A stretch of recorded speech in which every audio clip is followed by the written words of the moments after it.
Muito bem, estamos de volta para mais uma aula aqui no nosso curso sobre maternidade. E agora, nessas duas últimas aulas, eu quero falar um pouquinho com vocês, especificamente sobre comunicação.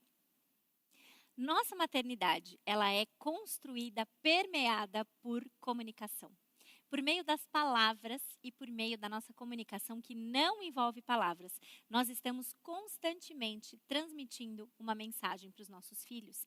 Então é importante que a gente considere esse prisma da nossa maternidade aqui no nosso tempinho juntas. A comunicação e a importância que nós devemos atribuir a ela na nossa família.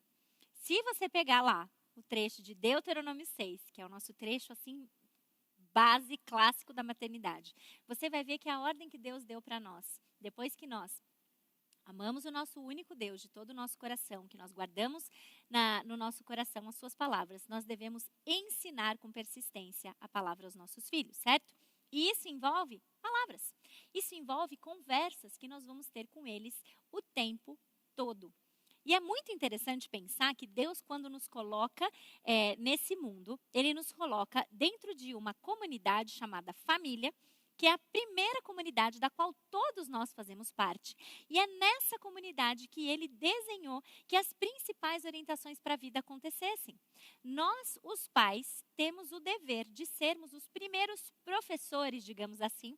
É o Paul Tripp, no seu livro A Idade da Oportunidade, que fala isso, e eu acho muito interessante. Ele nos colocou como os primeiros professores dos nossos filhos, de tal forma que na família, os nossos filhos aprendem conosco o tempo todo. E eles aprendem conosco por meio daquilo que a gente diz, por meio daquilo que a gente faz, por meio daquilo que a gente não diz e por meio daquilo que a gente não faz. A todo momento, as nossas interações com os nossos filhos estão comunicando alguma coisa. Se você sabe um pouquinho sobre comunicação, você sabe que não existe só a forma de comunicação, que é a comunicação verbal, mas que é aquela que a gente usa as palavras, né? Tanto a palavra falada como a palavra escrita. Mas eu também me comunico de uma outra forma que não a verbal, que é a comunicação não verbal. E o que é a comunicação não verbal? É aquela que também transmite uma mensagem sem que as palavras sejam usadas. É a minha entonação, é o fato de eu chegar aqui para você e falar assim, eu estou muito animada de dar essa aula aqui no Seminário Foco, eu acho o máximo que eu fui convidada. O que está errado? Quando eu falo assim, quando eu estou me comunicando dessa forma, o meu verbal está dizendo uma coisa, mas você claramente está aí desse lado falando, gente, a Naná está quase dormindo, ela provavelmente aceitou porque foi obrigada, porque se essa é a animação que ela está falando, porque a minha palavra está falando uma coisa, mas o meu não verbal está transmitindo uma outra mensagem. E isso também comunica e nós também nos comunicamos tanto por meio de uma comunicação verbal, como por meio de uma comunicação não verbal na nossa família e com os nossos filhos. E da mesma forma, os nossos filhos se comunicam conosco por meio de comunicação verbal e por meio de comunicação não verbal. Já deve ter acontecido com você. Você pergunta para o seu filho, filho, aconteceu alguma coisa na escola? Não. Mas ele está triste, ele está arrasado. Ele está falando que não aconteceu nada. Fala, filho, aconteceu alguma coisa? Não, está tudo bem. E aí, às vezes, até começa a chorar na sequência. Comigo já aconteceu, do choro ser em seguida do não aconteceu nada. E depois de um tempo você descobriu que sim, aconteceu alguma coisa. Mas se a gente não está atento a essas manifestações que fogem das palavras, né, que fogem do verbal, muitas vezes a gente vai perder oportunidades de bons diálogos. Então, para nós mães, sabermos que a comunicação ela é composta dessas duas formas, né, digamos assim, né, a verbal e a não verbal, nos ajuda a usar tanto uma quanto a outra de maneira intencional, para construir um relacionamento com os nossos filhos que vai ajudá-los a fazer aquilo que Deuteronômio 6 nos ensina a fazer. Que a gente consiga construir um relacionamento que vai ajudar os nossos filhos a amarem o mesmo evangelho que nós amamos. E nós vamos fazer isso, dentre tantas outras formas, quando a gente se comunica sobre o evangelho com eles de uma maneira que mostre que o nosso coração realmente ama o evangelho que nós estamos anunciando. Quando nós demonstramos por meio das nossas atitudes, por meio do nosso comportamento e atitude em relação ao domingo, em relação a uma escola bíblica dominical, em relação a uma escola bíblica de férias, em relação a tantas dessas coisas, o quanto nós realmente, o quanto as nossas palavras realmente estão alinhadas com o nosso comportamento, com a nossa atitude. Então, sim, a nossa comunicação com os nossos filhos, ela importa e ela é a ferramenta principal que Deus escolheu para que nós transmitíssemos aos nossos filhos como é importante, relevante e transformador que nós amemos o mesmo evangelho. É que eles amem o mesmo evangelho que nós amemos. Então, sim, é por meio das palavras e da comunicação que isso acontece. E é por isso que a gente não deve usar ou tratar da comunicação como se fosse algo trivial. Nós devemos prestar atenção na forma como a gente se comunica e usá-la de forma intencional para educar os nossos filhos na linguagem da graça, reconhecendo o impacto e a influência que as nossas conversas, todas elas, importam. Todas elas importam. Um outro erro que muitas vezes a gente tende a cometer quando o assunto é comunicação ou conversas e momentos de instrução com os nossos filhos é que a gente transforma ou enxerga esses momentos de instrução só como sendo aqueles momentos formais. Então, assim, é o culto doméstico, é a conversa dos 12 anos. Eu não sei se a sua família tinha esse hábito, mas a nossa tinha. Tipo, é a conversa dos 12 anos. É aquele momento assim, a puberdade está chegando, então eu vou me preparar e eu vou ter a conversa dos 12 anos com os meus filhos. E é muito legal que você tenha, assim, essas tradições, que você tenha um encontro por mês, só o pai com o filho, ou a mãe com a filha, enfim, seja como for. Mas a gente não pode reduzir o nosso impacto e influência na vida dos nossos filhos a esses momentos. Porque não só na conversa dos 12 anos, na conversa dos 15 anos, na conversa dos 18 anos, é que essas instruções vão ser fincadas ou inculcadas. Ensinar com persistência não é ensinar só nas conversas anuais de aniversário. Ensinar com persistência é ensinar o tempo todo. É ensinar nos momentos mais corriqueiros, mais cotidianos. Esse é o desenho. Por isso que Deus colocou para a família essa responsabilidade. Não para a escola no sentido de uma educação formal, mas em casa. É em casa que a gente aprende sobre Deus. É em casa que a gente aprende a ceder. É em casa que a gente aprende a se relacionar. É em casa que a gente aprende a perdoar, a dividir, a abrir mão. É em casa que a gente aprende sobre o Evangelho. É em casa que a gente tem a oportunidade de tornar o evangelho vivo. Quando nós, pais, pedimos perdão aos nossos filhos, nós, mães, pedimos perdão aos nossos filhos diante de falhas e pecados que nós reconhecemos em nós mesmas. É em casa, é no cotidiano, é no trivial que Deus intencionou que esse tipo de relacionamento acontecesse. Então, sim, falar sobre comunicação é importante, falar sobre comunicação é relevante, e o evangelho tem tudo aquilo que a gente precisa saber sobre comunicação também. Preste atenção nisso. Deus tem um plano maravilhoso para as nossas palavras. E esse plano é muito melhor do que qualquer outro plano que nós possamos traçar sozinhas. Deus tem um plano para as nossas palavras como mães. Deus tem um plano para isso. E o pecado mudou totalmente a forma como nós usamos as palavras. E nós pecamos muito com palavras, é ou não é? Tanto o nosso verbal quanto o nosso não verbal, a nossa bateção de portas, as nossas palavras duras, as nossas palavras ditas no momento de raiva, no momento de ira e impaciência. O pecado alterou a forma como a gente se comunica. E isso resulta em dor, isso resulta em confusão, isso resulta no caos tão frequentemente, muito mais do que nós gostaríamos, presentes nas nossas famílias. Mas Jesus veio. E Jesus fornece graça. Graça essa que nos dá tudo o que nós precisamos para falar como Deus planejou que a gente falasse. E a Bíblia nos ensina com clareza como que a gente vai da onde nós estamos para onde Deus quer que nós estejamos no que diz respeito ao uso das palavras. As palavras são poderosas. Palavras são importantes e significantes.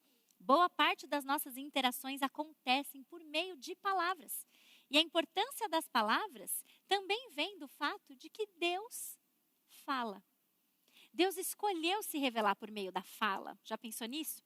Deus escolheu se revelar por meio de palavras. Primeiro para Adão e Eva, depois por meio da sua revelação na Bíblia, né? Mas quando ele escolhe se comunicar com Adão e Eva por meio de palavras, ele está também elevando a fala para um grau de grande importância, como um veículo de transmissão e conhecimento da verdade. Deus revela a si mesmo. Ele revela o seu plano e Deus revela o seu propósito por meio de palavras. Deus se fez entender por meio da linguagem. E isso é algo muito maravilhoso. E não só a gente vê que Deus fala, mas em Gênesis 1 a gente vê que Adão e Eva também falam. Né? Parece óbvio, mas pensa no seguinte, isso é Paul Tripp falando também num livro excelente dele sobre comunicação, ainda não aplicado à maternidade, mas a gente vai fazer esse link logo mais. Pense nisso. Parece óbvio, mas a habilidade de Adão e Eva se comunicar com palavras fez de Adão e Eva singulares na criação. Ninguém mais se comunica dessa forma. Como Deus, Adão e Eva podiam falar. E eles ainda falavam com perfeição. Lá em Gênesis 1 e 2, eles ainda falavam com perfeição. Não existia conflito, não existiam palavras duras, não existiam palavras mal interpretadas, não existia nada disso.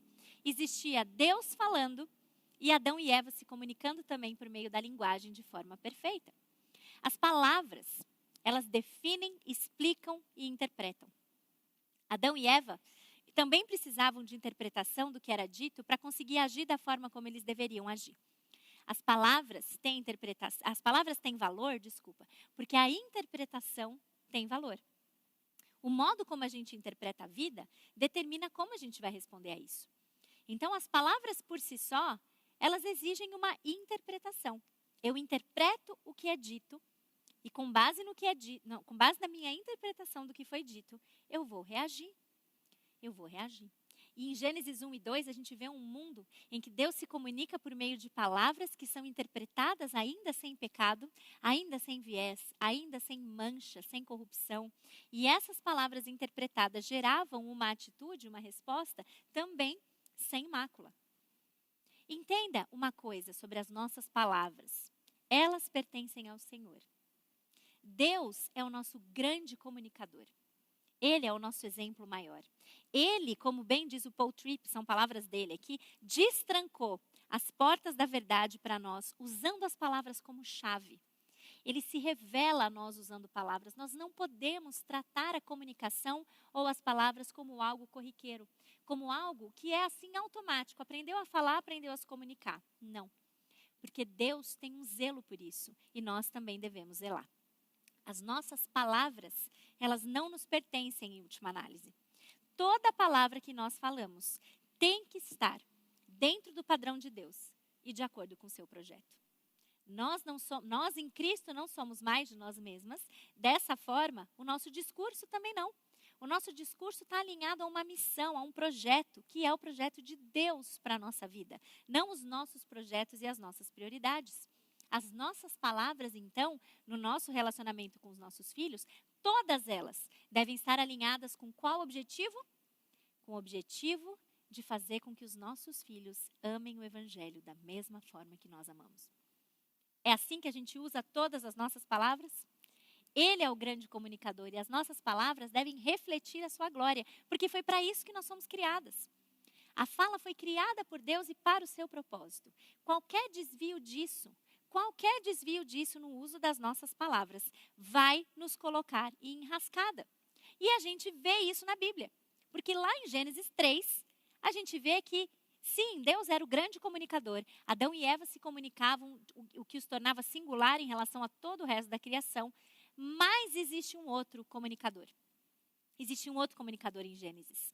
Lá em Gênesis capítulo 3, versículo 1, a gente vê a serpente aparecendo. E a serpente, então, disse à mulher.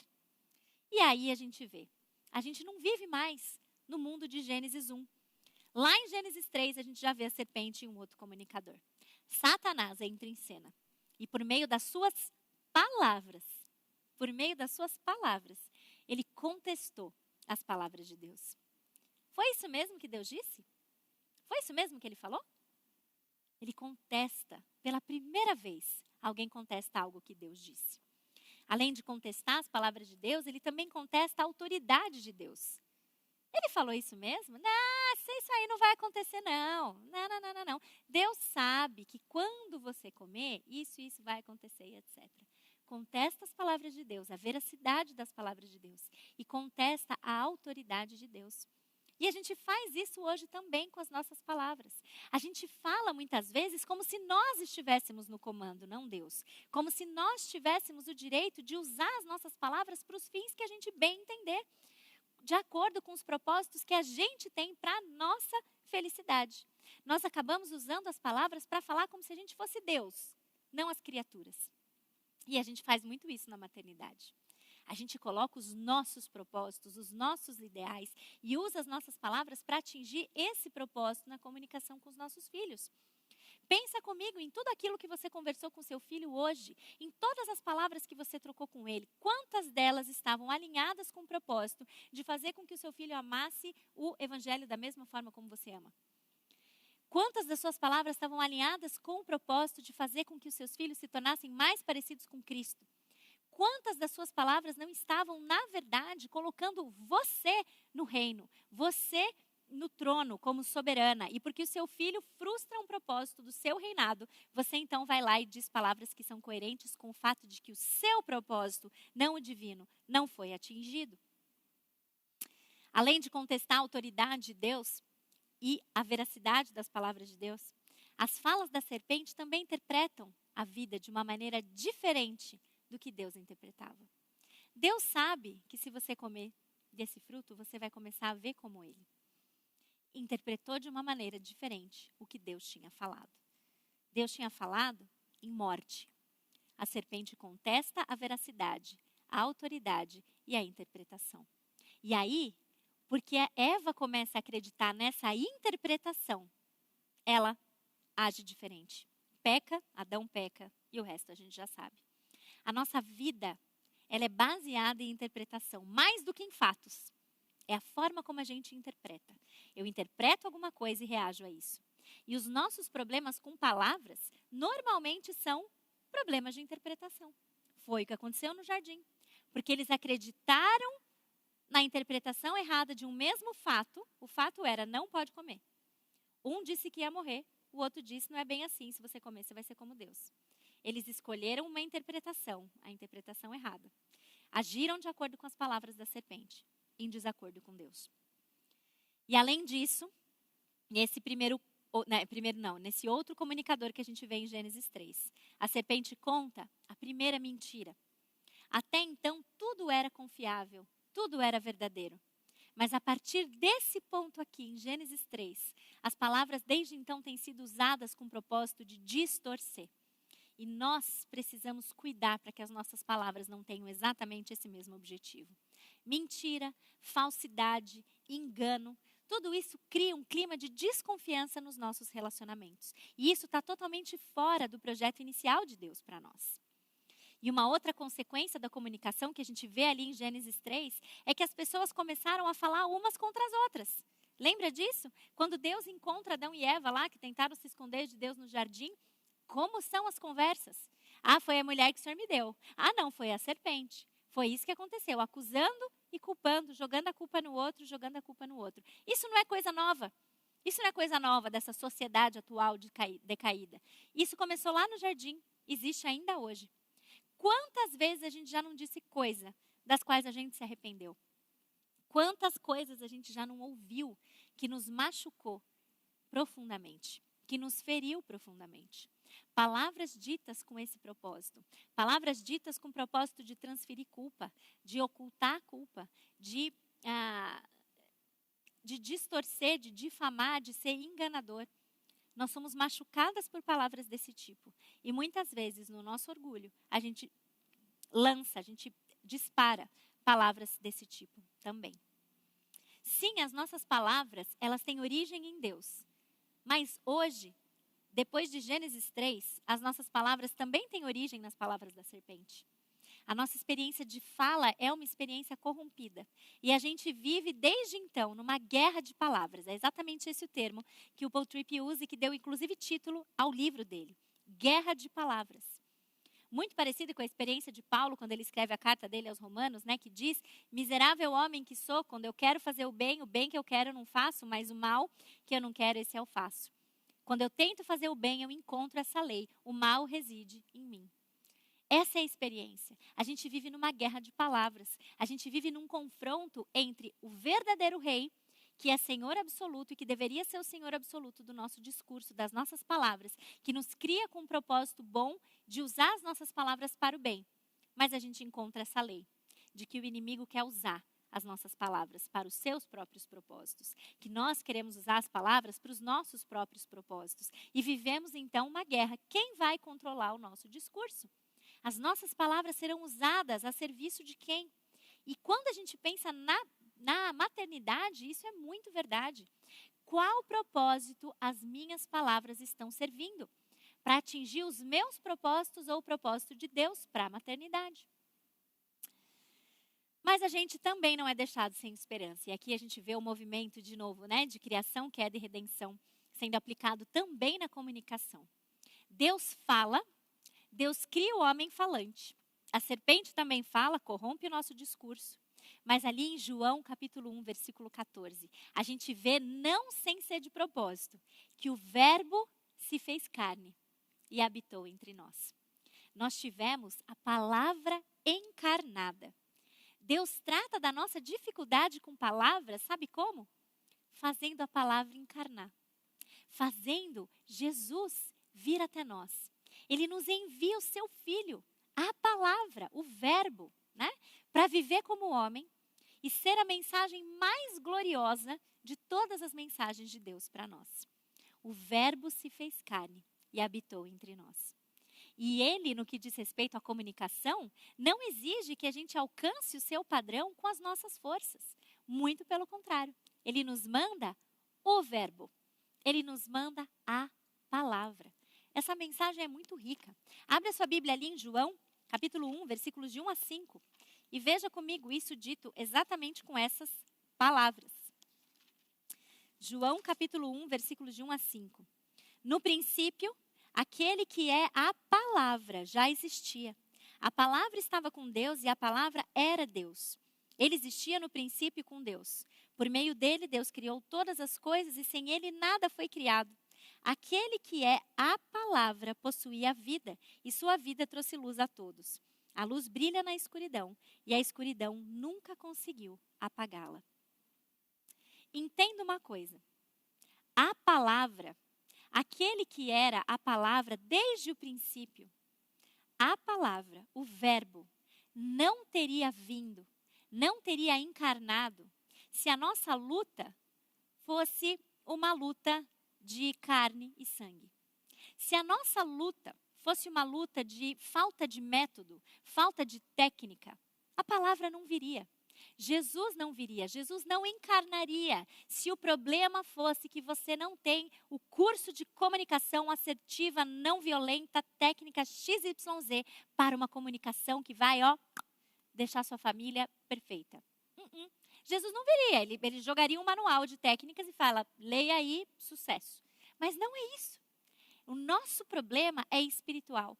Porque se o nosso problema não fosse espiritual, Jesus não precisaria encarnar. Nosso problema com palavras é um problema espiritual, está em nós. Eu sei que a gente já entendeu isso, mas a gente precisa aprofundar isso. As nossas palavras, a forma como a gente se comunica, é um problema do coração. Volta lá comigo para Tiago 4, acho que a gente falou de Tiago 4 na primeira aula, né? Volta lá comigo. Tiago 4 vai falar para nós, lembra da pergunta? De onde procedem as guerras e contendas? De onde vêm as discussões e brigas no seu meio? Acaso não procedem dos prazeres que guerreiam dentro de vocês? Veja que aqui não está escrito de onde vêm as discussões e brigas no seu meio. Não vem porque você não tem ainda formação em técnica de comunicação não violenta. Não vem porque te falta instruções e ferramentas acerca da melhor maneira de uma mãe se comunicar com seu filho. Não é isso que está escrito aqui. Mas sim, não vem dos prazeres que guerreiam dentro de vocês. Nossos problemas com palavras, nossos problemas como comunicação, mães, são um problema do coração. E, de novo, se há um problema do coração, se há um problema espiritual, então tem esperança nisso, certo? Por quê? Porque o verbo se fez carne e habitou entre nós. Porque a palavra veio para isso. Por causa de Jesus, na nossa comunicação dentro da nossa casa, quando a gente olha para aquelas crianças ou para aqueles filhos de qualquer idade batendo porta, respondendo mal, te ignorando por causa de uma tela, qualquer coisa que seja, por causa de Jesus, eu posso olhar para esse padrão de comunicação, seja ele qual for, e eu posso mirar alto. Eu posso sim estabelecer um padrão elevado de comunicação. Uma comunicação permeada de graça, de verdade, honestidade, encorajamento, amor e perdão. Eu posso colocar isso como uma prioridade na minha família. Não porque eu sou demais, mas porque Ele é. e por causa do que Ele fez. Sim, eu posso mirar alto num padrão de comunicação que talvez você esteja olhando para mim e falando, Naná, você não conhece os meus adolescentes, você não conhece os meus filhos que não falam comigo, eu não conheço, mas Ele conhece, Ele vê, e Cristo veio por causa disso. Cristo veio por causa disso. E em Cristo você pode sim mirar alto e estabelecer um padrão alto de comunicação. Não porque você consegue, mas porque Ele tornou possível. Você pode, porque Ele nos diz que Ele já deu tudo o que a gente precisa para a vida e para a piedade. Entenda uma coisa, minha amiga mãe, eu não conheço a situação da sua família, não entendo a situação de comunicação que você tem dentro da sua família. Mas eu creio e sei que o Senhor nunca vai colocar a gente numa situação sem dar tudo o que a gente precisa para fazer aquilo que Ele nos chamou para fazer. E o que Ele nos chamou para fazer? Fazer com que os nossos filhos amem o Evangelho da mesma forma que nós amamos. Para de olhar, de novo, livra a sua mente do que é a maternidade que o mundo fala que é para ser. Foca no objetivo que Deus te deu e entenda que Ele não vai te colocar numa situação de maternidade no qual fazer isso não seja possível. E mais, Ele vai colocar você e vai te dar graça que é suficiente e abundante para cumprir, não o que você quer cumprir como mãe, mas cumprir o que Ele estabeleceu como objetivo. Eu não sei se você tem 4, 5, 6, 2 ou 3 filhos, se você tem uma jornada dupla, tripla de trabalho, se você é mãe solteira, se você tem um marido incrédulo, um marido bravo, iracundo, se os seus filhos são complicados, não sei. Mas saiba disso, o Senhor te vê e Ele nunca vai colocar você numa situação sem dar tudo o que você precisa para fazer o que Ele te chamou para fazer. Guarde isso, porque isso é crucial na sua maternidade, isso é crucial na forma como você vai olhar para todas as suas palavras e para a sua comunicação com os seus filhos. Isso é essencial. Você vai errar? Vai. Você vai pecar? Vai. Porque isso é o que nós fazemos enquanto nós estamos no processo de santificação. Ele vai usar todas essas circunstâncias para te colocar cada vez mais perto do propósito que Ele tem para você. E Ele vai e quer usar as suas palavras para isso. Ele quer usar as suas palavras para levar os seus filhos a amarem o mesmo evangelho que Ele te instruiu a amar. Esse é o padrão de Deus para a maternidade e esse é o padrão de Deus para as nossas palavras na maternidade. E eu espero você na nossa próxima e última aula para falar um pouquinho mais sobre isso.